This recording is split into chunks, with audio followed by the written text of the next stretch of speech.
ये देखिए मैंने बनाए हैं कुरकुरे जो कि बहुत ही ज़्यादा क्रिस्पी और क्रंची है और खाने में बहुत ज़्यादा ही टेस्टी है। और इसे बनाने में बहुत कम इंग्रेडिएंट्स लगते हैं। मेनली इसे बनाने में पोहा और बेसन का यूज़ होता है। तो चलिए इसकी रेसिपी को देखते हैं। कुरकुरे बनाने के लिए मैंने यहाँ पे लिया है 1 कप मोटे वैरायटी के पोहे, और आप चाहें तो पतले वैरायटी का पोहा भी ले सकते हैं। और अब हम पोहे को डालते हैं जार में और इसे हम बिल्कुल ग्राइंड करके इसका पाउडर बना लेंगे। तो ये देखिए पोहे को ग्राइंड करके मैंने इसका पाउडर बना लिया है। और चलिए अब इसे हम डालते हैं बोल में। पोहे को बोल में ट्रांसफ़र करने के बाद अब इसमें हम डालते हैं 1 कप बेसन और दोनों को हम बिल्कुल अच्छे से मिक्स कर लेंगे। तो ये हमारा पोहा बेसन का मिक्सचर रेडी है और चलिए अब इसे हम पका लेते हैं। तो पकाने के लिए पैन में हम डालते हैं 2 कप पानी और फिर इसमें हम आधा चम्मच नमक डाल देंगे और पानी को हम बॉयल होने देते हैं।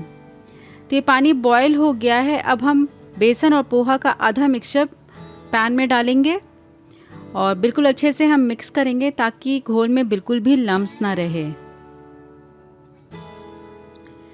तो आप देख रहे हैं पोहा और बेसन ने पानी को काफ़ी सोख कर लिया है और विस्क से हम चलाते हुए इसे अच्छे से मिक्स करेंगे। पानी काफ़ी सूख गया है तो इसी समय हम 1 कप पानी और डाल देते हैं और इसे हम एक बार अच्छे से फिर से मिक्स करेंगे। और अब हम बाकी बचे हुए पोहा और बेसन के मिक्सचर को डाल देंगे और इसे हम तब तक कुक करेंगे जब तक कि ये बिल्कुल डो जैसा ना हो जाए। तो आप देख रहे पकाते हुए मिक्सचर बिल्कुल सूख गया है। अब इसे हम ठंडा होने के लिए रख देते हैं। तो मिक्सचर पूरी तरीके से ठंडा हो गया है। अब इसमें हम डालते हैं 2 से 3 चम्मच कॉर्नफ्लावर और इसे हम एक बार अच्छे से मिक्स कर लेंगे।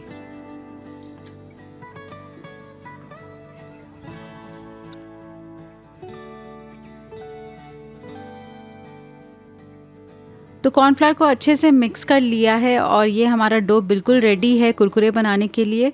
तो अब हम हाथों को ऑयल से थोड़ा सा ग्रीस कर लेते हैं ताकि बॉल्स बनाते समय स्टिक ना हो।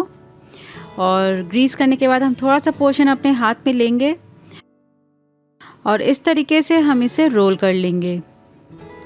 हमें बहुत ज़्यादा मोटा भी नहीं रोल करना है और बहुत पतला भी नहीं रोल करना है। ये लंबाई में मीडियम थिक होने चाहिए और देखने में बिल्कुल कुरकुरे जैसा लग रहा है। और इस तरीके से मैंने एक बना लिया है, बाकी सभी हम ऐसे ही बना लेंगे। चलिए अब हम एक और डिज़ाइन देख लेते हैं। तो थोड़ा सा पोर्शन अपने हाथ में लेंगे और इसी तरीके से हम हाथों में लंबाई में रोल करेंगे और अब हम दोनों एंड्स को इस तरीके से स्टिक कर लेते हैं ताकि एक रिंग बन जाए। तो ये इस तरीके से आप रिंग कुरकुरे भी बना सकते हैं। तो ये एक रिंग बन गया है, बाकी सभी रिंग्स हम ऐसे ही बना लेंगे। फ्राई करने के लिए मैंने पैन में लिया है तेल और तेल को हम बिल्कुल अच्छे से गरम कर लेंगे। तो तेल हमारा गरम हो गया है। अब गरम तेल में हम डालते हैं कुरकुरे और इसे हम मीडियम फ्लेम पर रखकर फ्राई करेंगे। हम इसे उलट पलट कर तब तक फ्राई करेंगे जब तक ये गोल्डन ब्राउन कलर के और क्रिस्प ना हो जाएं। तो आप देख रहे हैं कुरकुरे बिल्कुल फ्राई हो गए हैं और लग रहे हैं बहुत ही क्रिस्पी और बिल्कुल बाज़ार जैसे लग रहे हैं। तो इन्हें हम अब टिश्यू पेपर पे निकाल लेते हैं। और चलिए अब हम सेम उसी तरीके से रिंग्स वाले कुरकुरे भी फ्राई कर लेते हैं। इसे भी हम उलट पलट कर तब तक फ्राई करेंगे जब तक ये गोल्डन ब्राउन कलर के ना हो जाएं।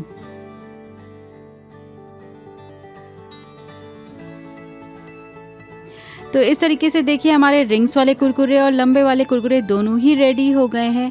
और चलिए अब इसमें हम मिलाते हैं मसाला।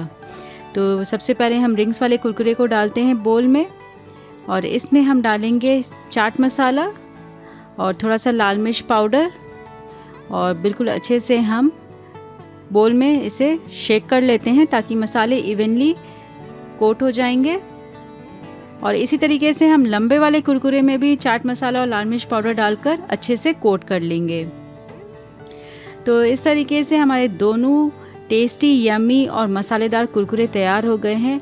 ये बहुत ही क्रिस्पी है, इसे आप घर में ज़रूर ट्राई कीजिए। तो फ्रेंड्स, आपने देखा कितने क्रिस्पी और क्रंची कुरकुरे बने हैं और ये बच्चों को बहुत अच्छे लगते हैं। तो आप इसे घर में ज़रूर ट्राई कीजिएगा। और अगर रेसिपी अच्छी लगी है तो मेरे पेज को ज़रूर फॉलो कीजिए एंड लाइक कीजिए एंड फैमिली और फ्रेंड्स के साथ रेसिपीज़ शेयर कीजिए।